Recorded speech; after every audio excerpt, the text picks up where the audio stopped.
Olá, hoje a gente vai mergulhar na vida de Cruz e Souza, um dos maiores poetas do Brasil, mas pelo olhar de outro poeta genial que foi seu biógrafo, Paulo Leminski. E olha, esta é uma análise que vai muito além dos fatos. A gente vai buscar a essência de uma vida que foi marcada pelo conflito e pela genialidade. Ok, vamos começar com essa ideia fascinante do Leminski. Ele propõe que, para entender de verdade a vida de alguém, não basta olhar para os acontecimentos. A chave é descobrir qual figura de linguagem rege aquela vida. Sabe, tem vidas que são pura hipérbole, outras são uma elipse. Mas e a de Cruz e Souza? E é aqui que entra a grande pergunta que vai nos guiar. Como é que se decifra a existência de alguém tão paradoxal? Pensa só, um homem que nasceu lá na base da pirâmide social e que chegou ao cume da expressão artística. Que ferramenta literária daria conta de uma complexidade desse tamanho? A resposta, segundo Leminski, é o oxímoro. É essa a figura central, a estrela que regiu toda a trajetória de Cruz e Souza. Uma vida construída inteirinha na união de opostos.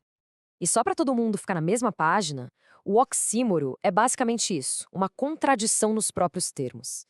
Tipo quando a gente fala silêncio ensurdecedor ou instante eterno.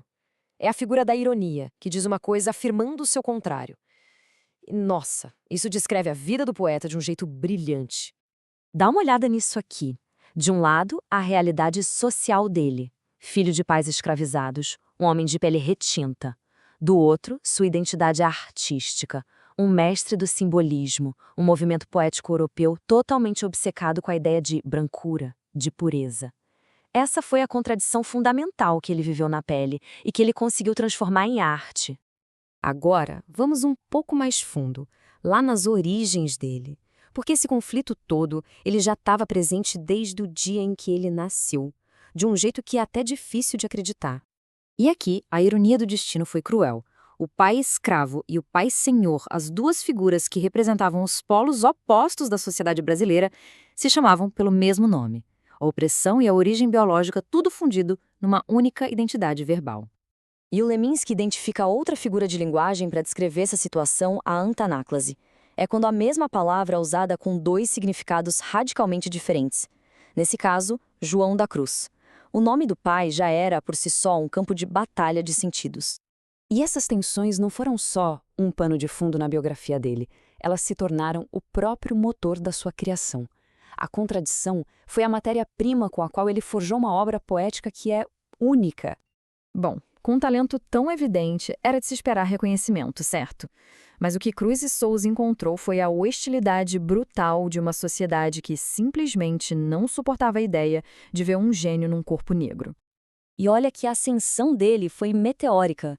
Ele impressionou um dos grandes cientistas da época, que via nele a prova viva contra as teorias racistas. Seus poemas eram celebrados, mas a reação contrária foi igualmente rápida e violenta.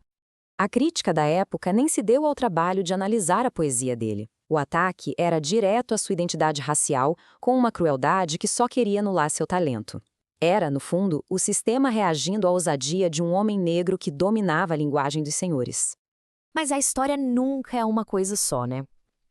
Em contraste com os ataques, se formou em volta dele um grupo de amigos muito fiéis, de admiradores devotos.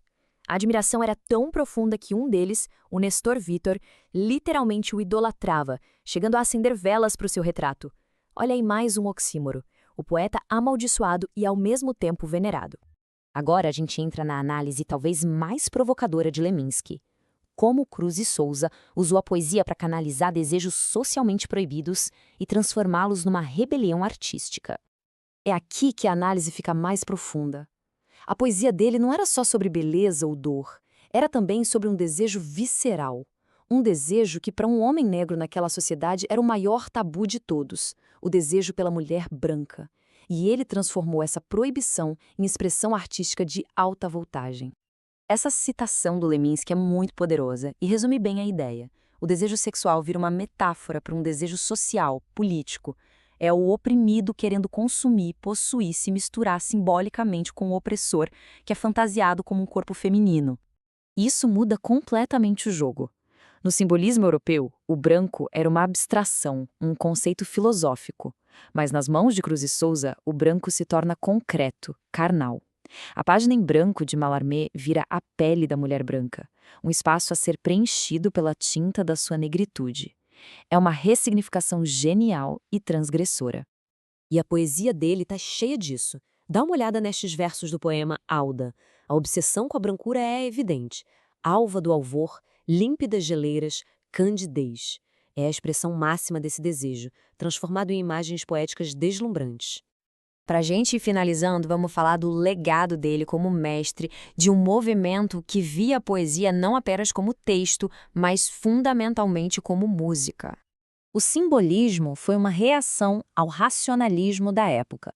Os poetas queriam que as palavras tivessem a fluidez, a emoção e a imprecisão da música.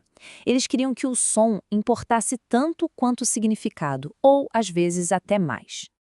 Essa frase icônica de Paul Verlaine resume perfeitamente a ambição simbolista. A musicalidade não era um enfeite, era o ponto de partida, era a essência da criação poética. E nisso, Cruz e Souza foi um mestre absoluto. Escuta só a sonoridade destes versos. Marulhos murmurem. A repetição do M e do R imita o som das ondas do mar.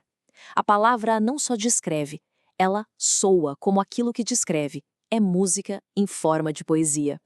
E a genialidade dele vai ainda mais fundo. O Leminski aponta para a complexidade sonora, quase como se fossem anagramas escondidos. No poema Esquecimento, um verso termina com rio. Seria o rio de água ou o eu rio de ironia? Essa ambiguidade, isso é a própria poesia. E a gente termina com essa reflexão.